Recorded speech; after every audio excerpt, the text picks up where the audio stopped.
बिस्मिल्लाहिर्रहमानिर्रहीम अस्सलाम वालेकुम व्यूअर्स। आज हम माइक्रोसॉफ्ट एक्सेल में वी लुकअप फंक्शन को कॉलम फंक्शन के साथ इस्तेमाल करने का तरीका सीखेंगे। वी लुकअप फंक्शन को कॉलम फंक्शन के साथ इस्तेमाल करने से आप बार बार वी लुकअप फंक्शन को अलग-अलग सेल्स के अंदर टाइप करने से बच सकते हैं और अपना बहुत सा टाइम सेव कर सकते हैं। प्रीवियस वीडियो में मैंने आपको बताया किस तरह से आप वी लुकअप को रो फंक्शन के साथ यूज़ कर सकते हैं। तो आज मैं आपको सिखाऊंगा वी लुकअप को आपने किस तरह से कॉलम फंक्शन के साथ यूज़ करके अपने टाइम को सेव करना है। तो यहाँ पर एक डाटा मौजूद है, तो आज हम इस डाटा में से एम्प्लॉय आईडी के थ्रू तमाम रिकॉर्ड को वी लुकअप फंक्शन के साथ एक्सट्रैक्ट करने का तरीका सीखेंगे और वहां पर उसके साथ हम कॉलम फंक्शन को लगाएंगे। तो व्यूअर्स, ये कॉलम के हेडर यहाँ से मैं कॉपी करता हूँ और यहाँ पर पेस्ट करता हूँ। स्पेशल पेस्ट स्पेशल में जाकर यहाँ से मैं इसको ट्रांसपोज कर देता हूँ। Transpose okay. तो व्यूअर्स, प्रीवियस वीडियो में मैंने आपको इस तरह सिखाया था, अगर आपको अलग-अलग रोज के अंदर डाटा को चाहिए तो आप वी लुकअप फंक्शन को रो फंक्शन के साथ इस्तेमाल करेंगे। तो यहाँ पर आप देख सकते हैं एम्प्लॉय आईडी ये अलग रो के अंदर है, नेम ऑफ एम्प्लॉय ये अलग रो के अंदर है। अगर आपको इस सिचुएशन के अंदर डाटा को एक्सट्रैक्ट करवाना है तो आप वी लुकअप फंक्शन के साथ रो फंक्शन को यूज करेंगे। और अगर आपको, इसको मैं यहाँ से डिलीट करता हूँ, अगर आपको इस तरह से हॉरिजॉन्टली डाटा को एक्सट्रैक्ट करवाना है, कंट्रोल सी करता हूँ, उसको यहाँ पर पेस्ट कर देता हूँ। सिंपल यहाँ पर मैं इसको पेस्ट करता हूँ तो यहाँ पर ये तमाम हेडर्स पेस्ट हो गए। और अगर आपने अलग-अलग कॉलम्स के अंदर डाटा को एक्सट्रैक्ट करवाना है वी लुकअप फंक्शन के साथ तो आप कॉलम फंक्शन को यूज़ करेंगे। तो ये आपने याद रखना है कि कब आपने रो फंक्शन को यूज़ करना है और कब आपने कॉलम फंक्शन को यूज़ करना है। अगर आपको डाटा चाहिए वर्टिकली, यानी एक ही कॉलम के अंदर अलग-अलग रोज के अंदर डाटा चाहिए तो आप वी लुकअप को रो फंक्शन के साथ इस्तेमाल करेंगे। और अगर आपको डाटा चाहिए अलग-अलग कॉलम्स के अंदर, जैसे मुझे यहाँ पर इस अलग कॉलम के अंदर डाटा चाहिए डिपार्टमेंट का यहाँ पे, सैलरी का यहाँ पे, तो आप वी लुकअप को कॉलम फंक्शन के साथ यूज़ करेंगे। तो अब सीखते हैं किस तरह से हम कर सकते हैं इसको।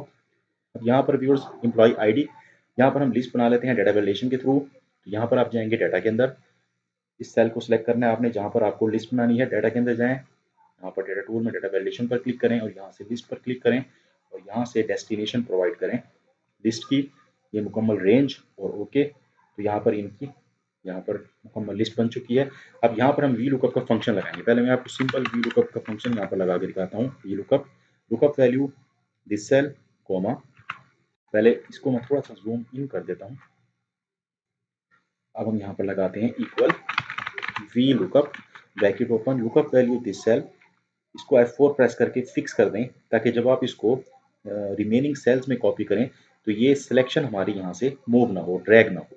F4 प्रेस करके फिक्स किया, कोमा, टेबल एरे के अंदर मुकम्मल टेबल को सिलेक्ट कर लें। उसके बाद F4 प्रेस करके फिक्स कर दें इसको भी, कोमा, उसके बाद कॉलम इंडेक्स नंबर। अब यहाँ पे मैं रिजल्ट चाहिए मुझे नेम ऑफ एम्प्लॉय वाले सेल के अंदर।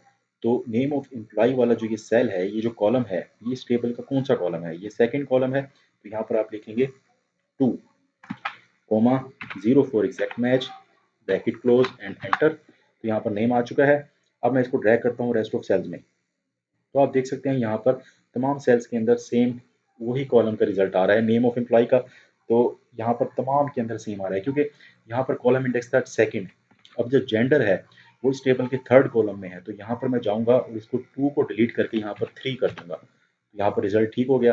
अब डेट ऑफ अपॉइंटमेंट इस टेबल के कौन से कॉलम में है? फर्स्ट, सेकंड, थर्ड, फोर्थ में। यहाँ पर मैं जाऊँगा और इसको 2 को डिलीट करूँगा और यहाँ पर 4 लिखूँगा।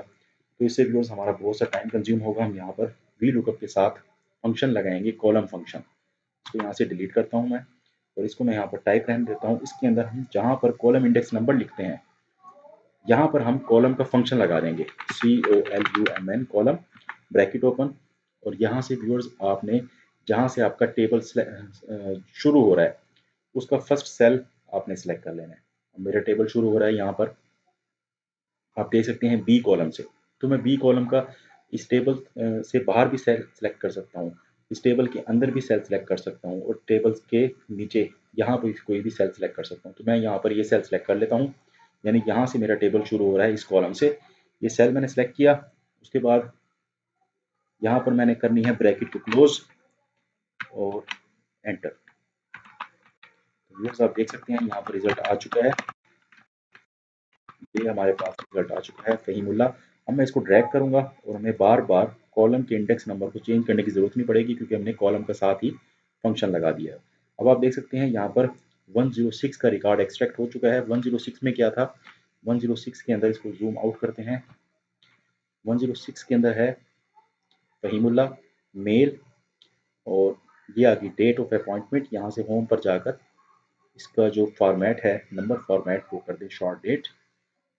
उसके बाद डिपार्टमेंट, सर्विस डिपार्टमेंट आ गया। बिल्कुल ठीक डेटा एक्सट्रैक्ट हुआ है, मैं आपको ये दिखाना चाह रहा हूँ। तो व्यूअर्स, इस तरह से आप बार बार अलग-अलग सेल में जाकर वी लुकअप को एडिट करने से बच जाते हैं और अपने टाइम को सेव कर सकते हैं। अब मैंने यहाँ पर कॉलम ये सिलेक्ट किया, अगर मैं कॉलम कोई और सिलेक्ट करता हूँ, मतलब मैं यहाँ से इस कॉलम को सिलेक्ट कर लेता हूँ, इस फर्स्ट सेल वाले, इस फर्स्ट सेल को सिलेक्ट कर लेता हूँ, उसका मतलब मेरा जो टेबल है वो बी कॉलम से शुरू हो रहा है। अब इसको एंटर करता हूँ और देखते हैं क्या यहाँ पर ठीक वर्क करेगा। तो यहाँ पर मैंने पेस्ट किया तो बिल्कुल ठीक वर्क कर रहा है ये भी। तो यानी आप जहाँ से आपका टेबल शुरू हो रहा है, तो आप उस फर्स्ट कॉलम की किसी भी सेल को सिलेक्ट कर सकते हैं। तो अब हम देखते हैं, यहाँ से हम सिलेक्ट करते हैं इस टेबल से ऊपर वाले सेल में, यानी मैंने ये सेल B1 सिलेक्ट किया है। अब एंटर करके देखते हैं क्या रिजल्ट ठीक आएगा। तो आप देख सकते हैं यहाँ पर रिजल्ट इस तरह भी ठीक आ रहा है। तो अब हम टेबल के दरमियान कोई सेल सिलेक्ट करते हैं, फिर देखते हैं क्या हमारा रिजल्ट ठीक आएगा। यहाँ से मैं इस सेल को सिलेक्ट कर देता हूँ कॉलम के अंदर, B8 को, एंटर। तो आप देख सकते हैं यहाँ पर रिजल्ट बिल्कुल ठीक आ रहा है। तो इसका मतलब ये हुआ कि कॉलम का जो सिलेक्शन है वो कॉलम फंक्शन इस फंक्शन को देखेगा वी लुकअप को, और इसके हिसाब से हमें रिजल्ट देगा। जस्ट आपने फर्स्ट कॉलम को सिलेक्ट करना है, फर्स्ट कॉलम के किसी भी सेल को, ताकि वी लुकअप फंक्शन और एक्सेल को पता हो कि कहाँ से शुरू करना है, कहाँ से हमने रिजल्ट लेना शुरू करना है। तो व्यूअर्स, आप फर्स्ट कॉलम की किसी भी सेल को सिलेक्ट कर सकते हैं, नीचे से भी कर सकते हैं, दरमियान से भी कर सकते हैं, ऊपर वाला भी कर सकते हैं, और फर्स्ट सेल भी सिलेक्ट कर सकते हैं। तो आप देख सकते हैं ये फुल्ली ऑटोमेटिक डायनेमिक है। यहाँ से मैं चेंज करता हूँ तो ये बिल्कुल ठीक डाटा एक्सट्रैक्ट हो रहा है। इस वक्त ये 104 का डाटा है। 104 के अंदर है मोहम्मद सलीम, और जेंडर मेल, ये डेट अपॉइंटमेंट आ गई, ये बिजनेस डेवलपमेंट डिपार्टमेंट आ गया, ये सैलरी आ गई, कंपनसेशन 0 है, ये एड्रेस आ गया, और ये सेल नंबर। तो व्यूअर्स, फर्स्ट वीडियो के अंदर मैंने आपको बताया किस तरह से आप वी लुकअप के साथ रो फंक्शन को इस्तेमाल करके रोज में डाटा को एक्सट्रैक्ट कर सकते हैं। और आज की वीडियो में मैंने आपको बताया किस तरह से आप वीलूकअप को कॉलम फंक्शन के साथ इस्तेमाल करके अलग-अलग कॉलम में डाटा को एक्सट्रैक्ट कर सकते हैं। तो आपने ये देखना है कि अगर आपको डाटा रोज़ में चाहिए, जैसा कि मैंने पहले बताया, मतलब इस तरह से आपकी ये कॉलम के हेडर्स हैं और उसके सामने आपको यहाँ पर डाटा चाहिए, तो आप वीलूकअप को रो फंक्शन के साथ इस्तेमाल करेंगे। उस सूरत में भी आपने फर्स्ट सेल को सिलेक्ट करना है टेबल के, यानी आपकी जो रो है वो यहाँ P2 से सिलेक्ट हो रही है। अब यहाँ पर तो मैंने कॉलम वाइज डाटा को सिलेक्ट किया था, तो उसमें आप रो वाइज करेंगे, यानी इसी रो के अंदर आपने रहना है। इस रो के अंदर आप कोई भी सेल सिलेक्ट कर सकते हैं। अगर आप वो मुकम्मल वीडियो देखना चाहते हैं तो इस वीडियो के डिस्क्रिप्शन में लिंक मौजूद है, वहाँ जाकर आप दे सकते हैं।